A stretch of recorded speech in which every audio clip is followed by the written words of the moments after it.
नमस्कार, प्रणाम। मैं गणेश वर्कर।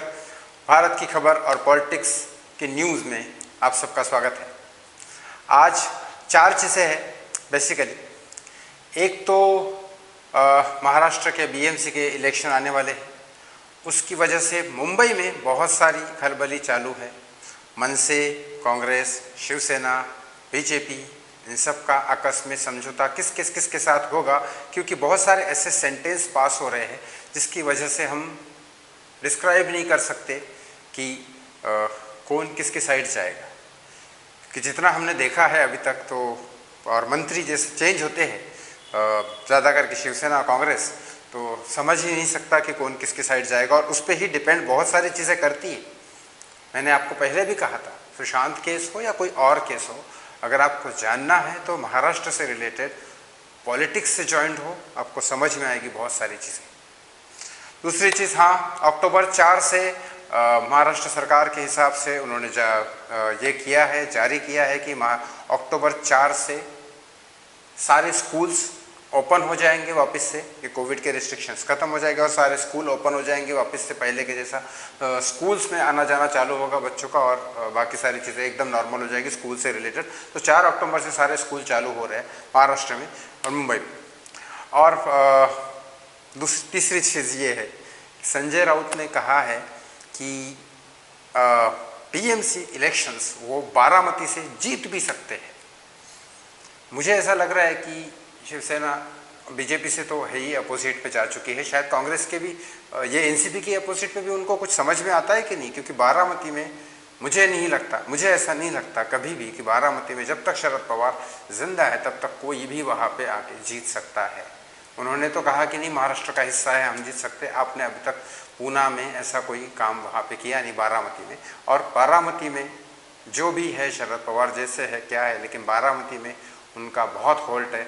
मुझे नहीं लगता ऐसे सेंटेंस वो पास कर रहे हैं, तो पता नहीं क्यों कर रहे हैं, कंट्रोवर्सी में पड़ना उनकी आदत है या फिर क्या है उनको, या फिर हमेशा नाम लेना चाहते हैं, या फिर शिवसेना का क्या बोलना चाहते हैं शिवसेना के बारे में, मुझे समझ ही नहीं आता। बारामती में मेरे हिसाब से शरद पवार जब तक जिंदा है तब तक शायद बहुत ही मुश्किल है किसी और का आना, ये ऐसा मेरा मानना है, क्योंकि अभी तक का हिस्ट्री यही कहती है।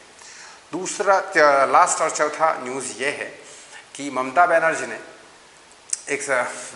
इसमें ये सेंटेंस में कहा कि कुछ हद तक ये सही भी है, कुछ हद तक पता नहीं, क्योंकि पॉलिटिक्स यही है, इंडियन पॉलिटिक्स यही है, यहाँ का जस्टिस कछुए की भांति चलता है, बहुत स्लो, और बड़े लोगों पे हाथ डालना मतलब एक इम्पॉसिबल सी बात है। फिर भी ममता बनर्जी ने बात की सीबीआई, ईडी वगैरह इतने भी ज़्यादा इन्वेस्टिगेशन एजेंसी है, अभी तक सब छोटे छोटे लोगों को क्यों कर रही है?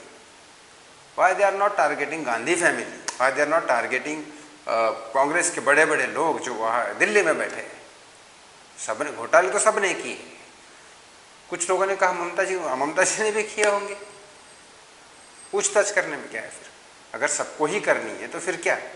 उन्होंने कहा कि नहीं, कांग्रेस के बड़े लीडर में कभी नहीं उनके वहाँ ये इन्वेस्टिगेशन ईडी की या किसी चीज़ की नहीं हो सकती। अब ये सीधा उन्होंने सीपीएम और कांग्रेस के ऊपर निशाना साधा है। ये उन्होंने क्यों कहा, क्या कहा, ये अब आप एनालिटिक कीजिए और इसमें कमेंट में मुझे बताइए, मैं कमेंट ऑन रखूँगा। लेकिन मैं वापस से, आप सब लोग मुझसे पूछते हैं कि मैं सुशांत के बारे में क्यों नहीं बोल रहा हूँ। तो यही है कि आपको अगर जड़ तक पहुंचना है तो महाराष्ट्र सरकार की, महाराष्ट्र में जितनी भी सरकारें हैं इनकी जड़ तक पहुंचिए। और रही बात न्यूज़ सुशांत के बारे में बात करने की, तो मैं अपनी आप में कोई न्यूज़ बना के नहीं बताऊंगा। जब तक कोई न्यूज़ नहीं आएगी मैं कोई अपनी तरफ से बना के तो नहीं बताऊंगा, बाकी लोगों की तरफ जो कुछ लोग बनाते हैं, कुछ भी बना के कुछ भी देते हैं, ऐसे मैं नहीं दूंगा। जो राइट न्यूज़ आएगी तो ऑफकोर्स मैं बोलूँगा, जब एक्शन की ज़रूरत पड़ेगी तो ऑफकोर्स करेंगे। लेकिन अब फिलहाल यही है कि जहाँ ध्यान देना है वहाँ ध्यान देना चाहिए। एक्शन बिफोर क्राइम, हमने यही सोचा था सबने की, हमने इसलिए भी लड़ाई लड़ी है। एक कारण ये भी था, सुशांत के लिए था, ये मेरा पर्सनल रीज़न था सुशांत तो, लेकिन बाकी लोगों ने भी सुशांत के लिए लड़ाई लड़ी। उसका दूसरा रीज़न भी है कि क्या हम ऐसा क्राइम दोबारा चाहते हैं और किसी के साथ नहीं। तो इसके लिए एक नई शुरुआत की है, आप लोग उसको देखिए। एक्शन बिफोर क्राइम मतलब अगर कोई लड़कियों के साथ या कुछ अब्यूजिंग या उनका चोरी, पर्स वगैरह चोरी करना छोटा क्राइम हो या रेप हो, अगर ये होता है तो उसके लिए अगर मैं सेल्फ डिफेंस सिखाना चाहता हूँ और ये ऐसे बहुत सारे एक्शन बिफोर क्राइम की शुरुआत कर रही है, तो उसको देखो, उसको शेयर करो, हर जगह पहुँचाओ। चलिए, मैं तो हमेशा शुरुआत करता ही हूँ अच्छी। आपका कहना मेरा काम है और मेरा करना मेरा काम है। बाकी होना ना होना ना मेरे हाथ में है, ना शायद आपके हाथ में, भगवान के हाथ में। धन्यवाद। Thank you so much.